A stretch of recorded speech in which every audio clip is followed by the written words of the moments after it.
नमस्ते सभी को, मैं समूनाथ और स्वागत है आपका लर्न विद समूनाथ में। तो पिछले वाले हमने इकोनॉमिक्स के वीडियो में मैंने पढ़ा था सेक्टर्स ऑफ इंडियन इकोनॉमी।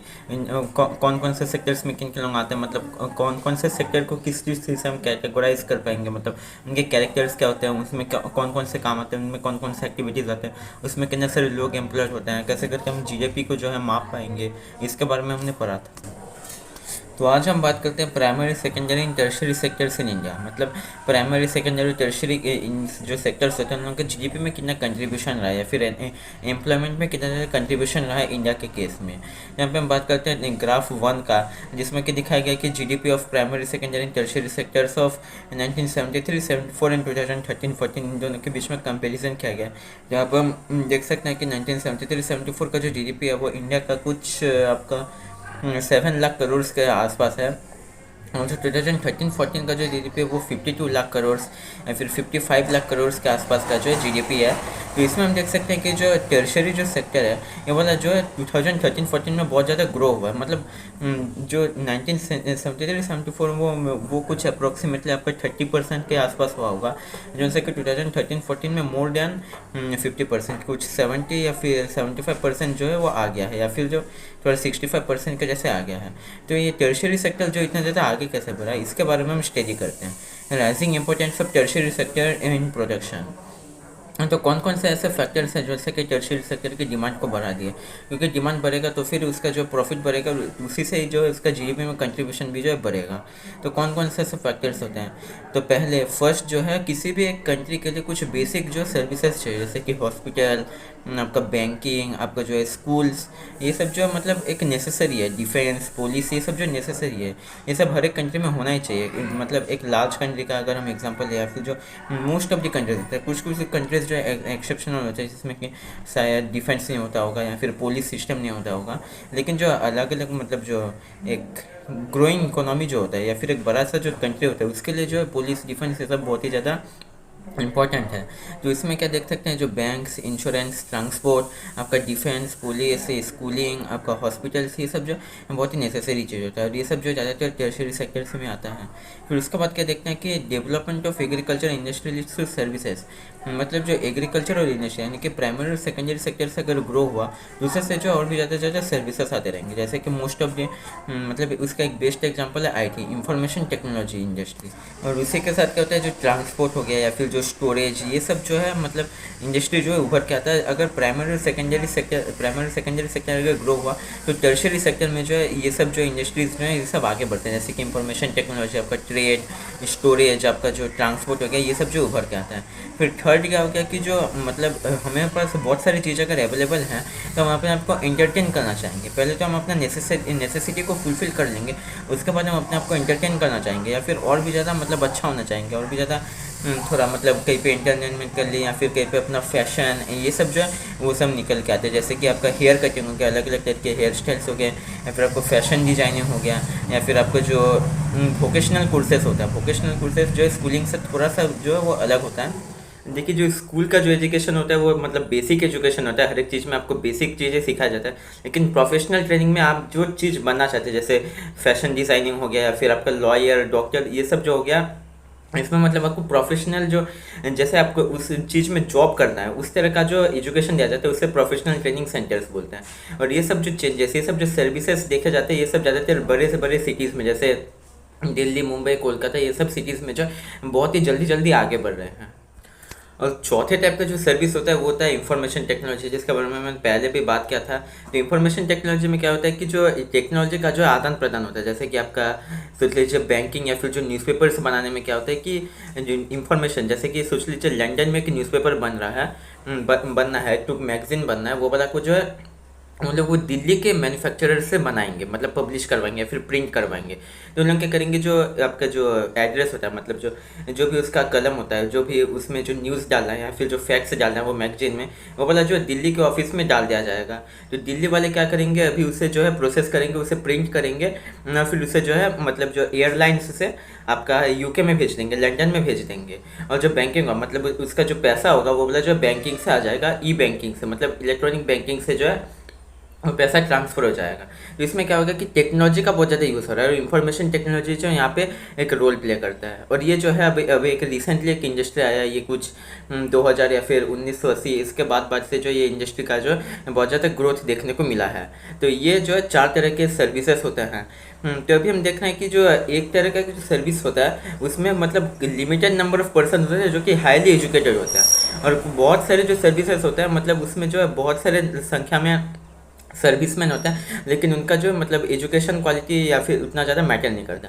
जैसे कि आपका ट्रांसपोर्टेशन सिस्टम में देख लीजिए, बहुत सारे ट्रांसपोर्टर्स मतलब ड्राइवर्स, आपका जो लोड वेट करते हैं उन लोग जो है मतलब एजुकेशन मैटर नहीं करता, और वहाँ पे बहुत सारे नंबर ऑफ पीपल को एम्प्लॉय किया गया है। लेकिन वह देखिए आपका आईटी सेक्टर में देखा जाए तो जैसे गूगल, एप्पल, ये सब जो कंपनीज़ में हाईली एजुकेटेड लोगों को एम्प्लॉय किया जाता है, वो भी लिमिटेड नंबर ऑफ पर्सन्स को।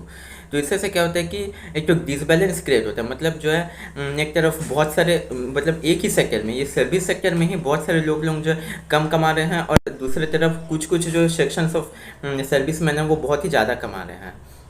तो अब फिर बात करते हैं कि where are most of the people employed, मतलब बहुत सारे अभी तो ये देखा गया कि जीडीपी में किसका कितना कंट्रीब्यूशन है। अब हम देखते हैं एम्प्लॉयमेंट में किसका कितना कंट्रीब्यूशन है। तो यहाँ पे हम देख सकते हैं जो 1973, 74 और 2013-14 का जो आपका ग्राफ दिया गया है ग्राफ 2 में, वहाँ पे हम देख सकते हैं जो सर्विस सेक्टर जो होता है मतलब आपका जो ये आपका प्राइमरी सेक्टर प्राइमरी सेक्टर जो होता है वो जो है सबसे ज़्यादा एम्प्लॉयमेंट जनरेशन करता है। 1973-74 को ये 74% था, और 2011-12 को ये जो है आपको 49%। भले ही ये कम गया है, लेकिन इसमें जो है अभी भी सबसे ज़्यादा लोग ही एम्प्लॉयड हैं। वैसे लेकिन अगर आप जीडीपी को देखें तो यहाँ पे 2013-14 में बहुत ही कम जीडीपी का कंट्रीब्यूशन रहा है आपका प्राइमरी सेक्टर का। तो यहाँ पे हम देख रहे हैं कि जो जीडीपी जो है इसका बहुत ही कम है, लेकिन यहाँ पे बहुत सारे पीपल जो एम्प्लॉयड हैं। ये जैसे कि हमने सर्विस सेक्टर में भी देखा कि बहुत सारे लोग जो कम कमा रहे हैं, और कुछ कुछ जो लोग बहुत ही ज़्यादा कमा रहे हैं। तो वही ये तीनों सेक्टर्स के कंपेरिजन में भी देखा जा रहा है, क्योंकि बहुत सारे लोग जो है कम जीडीपी प्रोड्यूस कर रहे हैं, लेकिन वहाँ पे बहुत सारे नंबर ऑफ पीपल जो एम्प्लॉयड हो रहे हैं। मतलब कंसिक्वेंटली क्या होगा, उनका जो इनकम जो है वो भी बहुत ही लो होगा। मतलब वैसे प्राइमरी सेक्टर में अगर देखा जाए तो वहाँ पे ज़्यादा नंबर ऑफ़ पीपल भी एम्प्लॉयड है नहीं, लेकिन वहाँ पे जो जीडीपी में वो बहुत ही ज़्यादा कंट्रीब्यूट कर रहा है। मतलब वहाँ पे जो है बहुत ज़्यादा पैसा कमा रहे हैं, लेकिन कम नंबर ऑफ़ पीपल होते हैं। तो इससे से क्या होता है कि जो सोसाइटी में जो रिच और पुअर लोगों का या फिर हैव्स और हैव नॉट्स लोगों का जो गैप जो है वो बहुत ही ज़्यादा बढ़ जाता है। मतलब किन किन लोग जो पूरा अल्ट्रा रिच बन जाते हैं, लाखों लाखों करोड़ रुपया होता है उनके पास, और किन किन का जो है 2 टाइम का रोटी भी मिलना जो उनको लिए मुश्किल हो जाता है। तो ये जो डिसबैलेंस क्रिएट हो रहा है, मतलब एक जगह में बहुत ही कम लोग एम्प्लॉयड हैं लेकिन ज़्यादा कमा रहे हैं, और एक जगह में बहुत ही ज़्यादा लोग हैं लेकिन कम कमा रहे हैं, ये होता क्यों है? इसको अगर हम देखा जाए तो एनालिसिस किया जाए तो यहाँ पे हम देख सकते हैं कि जो इंडस्ट्रियल सेक्टर यानी कि जो सेकेंडरी सेक्टर होता है उसमें प्रोडक्शन जो है 1973 से 2013 तक 8 टाइम्स ग्रो हो गया है, 8 या 9 टाइम्स जो है वो ग्रो हो गया है। लेकिन यहाँ पे एम्प्लॉयमेंट देखा जाए तो बस 3% ग्रो हुआ है, मतलब 3 टाइम्स ग्रो हुआ है।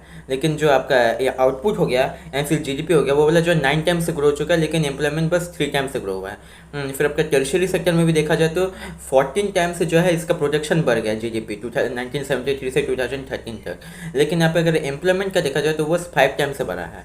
तो इससे से क्या हो रहा है कि बहुत सारे जो लोग हैं वो अभी भी आपका एग्रीकल्चर में डिपेंडेंट हैं, मतलब इनडायरेक्टली एग्रीकल्चर के ऊपर ही डिपेंडेंट है। किन किन लोग जैसे कि आपका डायरेक्टली एग्रीकल्चर या फिर प्राइमरी सेक्टर में जैसे फॉरेस्ट प्रोड्यूस या आपका खेती हो गया, फिर आपका फिशिंग हो गया, इस सब में इन लोग एम्प्लॉयड हैं। और कुछ कुछ जो है थोड़ा इनडायरेक्टली जैसे स्टोरेज, ट्रांसपोर्ट, ये जो है ये आपका टर्शियरी सेक्टर में आ जाता है, वो अलग बात है। लेकिन जो 49% पीपल है वो डायरेक्टली आपका प्राइमरी सेक्टर में डिपेंडेंट है।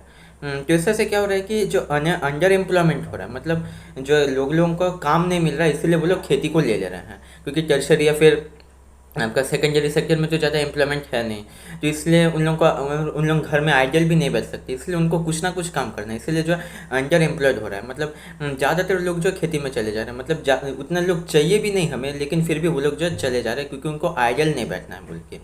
तो इसी से जो सिचुएशन है अंडर एम्प्लॉयड, मतलब ये जो सिचुएशन में होता है इसे अंडर एम्प्लॉयड बोलता है, और इससे जो है अनएम्प्लॉयमेंट रेट भी जो है बहुत ज़्यादा बढ़ जाता है। तो ये जो अंडर एम्प्लॉयमेंट का जो सिचुएशन है ये अनएम्प्लॉयमेंट से थोड़ा सा बस अलग है, क्योंकि आप देख लीजिए अनएम्प्लॉयमेंट रेट मतलब क्या होता है कि ऐसा कोई आदमी जो कि क्लियरली दिखाई दे रहा है कि वो कोई सा काम नहीं कर रहा है, लेकिन यहाँ पे क्या हो रहा है कि एक आदमी को एग्रीकल्चर में काम करने का दरकार है भी नहीं, फिर भी वो जो चले जा रहा है। मतलब उसके पास काम नहीं है, वो अनएम्प्लॉयड है, फिर भी वो जो काम चले जा रहा है, तो इसे क्या बोलते हैं, डिसगुइस्ड अनएम्प्लॉयमेंट। मतलब इसमें जो आदमी जो है एम्प्लॉय हो रहा है, लेकिन वो जो है अपने सफिशेंट में, मतलब उसके पोटेंशियल के हिसाब से वो कमा नहीं पा रहा है, उसे ज़बरदस्ती वो काम करना पड़ रहा है, क्योंकि वो आइडल नहीं बैठ सकता बोल के। तो इसीलिए क्या करते हैं कि ऐसे क्या अनएम्प्लॉयमेंट रेट इंडिया का 6%, 5% है, तो ये तो अच्छा सिचुएशन है बोल के बहुत सारे लोग सोचेंगे, लेकिन फिर भी क्या होता है कि अनएम्प्लॉयमेंट है, बेरोजगारी है, इसके लिए प्रोटेस्ट होता है। ये क्यों होता है, क्योंकि डिसगुइस्ड अनएम्प्लॉयमेंट जो है एक तो फैक्ट रह जाता है, क्योंकि मतलब एक आदमी को जो है वो काम करने का दरकार है भी नहीं, मतलब उसे उस जगह में चाहिए भी नहीं, फिर भी वो जो है वो काम करने चले जा रहा है। तो ये जो डिसगुइस्ड अनएम्प्लॉयमेंट है, इसे अगर हम अनएम्प्लॉयमेंट रेट के साथ अगर ऐड करें, तो ये जो रेट होगा वो बहुत ही ज़्यादा होगा, ये जो परसेंट होगा वो बहुत ही ज़्यादा हो जाएगा। और फिर अभी बात करते हैं कैसे करके एम्प्लॉयमेंट क्रिएट कर पाएंगे हम लोग। जैसे कि यहाँ पे एक एग्जांपल दिया गया कि एक लैंडलॉर्ड है सुखराम, जो कि आ गया आपका लक्ष्मी के पास। लक्ष्मी एक स्मॉल फार्मर है, एक छोटे से प्लॉट में वो खेती करती है। उससे आ गया और उसे एम्प्लॉय कर लिया, क्योंकि लक्ष्मी के फैमिली में कुछ 5 मेंबर्स लोग हैं, और इसका कुछ 2 हेक्टेयर का ज़मीन है। तो 2 हेक्टेयर की ज़मीन में पूरे 5 लोग नहीं चाहिए, तो उसमें जो है सोच लीजिए आपका 3 लोग चाहिए, और 2 लोगों को है जो लैंडलॉर्ड सुखराम जो अपने साथ लेके गया। जिससे क्या होगा कि जो डिसगुइस्ड अनएम्प्लॉयमेंट है ये वाला थोड़ा सा कम जाएगा। अगर ये वाला जो साइकिल है लाखों लाखों में होने लगा, तो ये जो डिस्कोर्स अनएम्प्लॉयमेंट का जो प्रॉब्लम है ना, ये बहुत ही ज़्यादा कम जाएगा। फिर उसके बाद क्या होता है कि जो अनएम्प्लॉयमेंट इन मतलब अर्बन सेक्टर्स में, ये तो रूरल सेक्टर का क्या, अभी अर्बन सेक्टर्स में क्या होता है कि जो जिन लोग आपका हेडलोड वर्कर्स होते हैं, मतलब जिन लोग बस बोरे को जो है कंधे में लेके जाते हैं, या फिर ऐसे कुछ जो मजदूर लोग जो होते हैं, जो कि हम देखें सिटीज़ में मजदूर बस्ती होता है, जहाँ पे कि मजदूर लोग पूरे सुबह से शाम तक बैठे रहते हैं ताकि कोई आके उनको बुला के लेके जाएगा। ये भी एक डिस्कोर्स अनएम्प्लॉयमेंट है। इसके जगह अगर आप अर्बन सेंटर्स में डेवलपमेंटल प्रोजेक्ट जैसे कि ट्री प्लांटेशन, मतलब एफोरेस्टेशन, फिर आपका वाटर पार्क्स, ये सब अगर आप बनाएं, तो इससे से जो है ये जो डिस्कोर्स अनएम्प्लॉयमेंट है ये बहुत ज़्यादा कम जाएगा। तो आज का वीडियो ये पे ख़त्म करते हैं, मिलते हैं अगले वीडियो में, तब तक के लिए धन्यवाद।